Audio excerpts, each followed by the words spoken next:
Every year in the U.S., about 3,500 donated kidneys are discarded and not transplanted to patients who so desperately need them. ABC 15 tonight talking to the chair of the Mayo Clinic's Transplant Center about why this is happening across the country and how the Mayo Clinic has become one of the first in the country to take higher risk kidneys.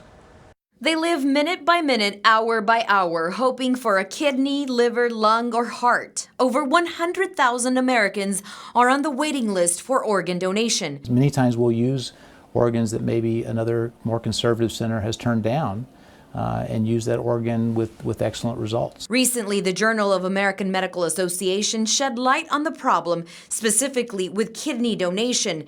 Nearly 3,500 kidneys meant to be donated never made it to transplantation.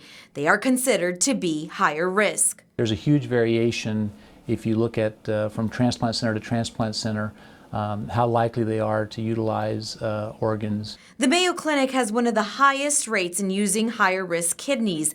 Dr. Douglas says they use what's called profusion technology in kidneys by attaching them to a pump to see its success rate before transplanting. By being able to use the higher risk kidneys like we have here, we have one of the shortest waiting times in the country. According to the United Network for Organ Sharing, kidney patients wait an average of 3 to 5 years for a donor kidney. Dr. Douglas says if transplant centers were more open to receiving higher risk kidneys, the wait time would certainly decrease. Some people are worried, as I said, about the outcomes, but again, we've shown that you can use those kidneys and have excellent outcomes. In Phoenix, Carla Navarrete, ABC 15, Arizona.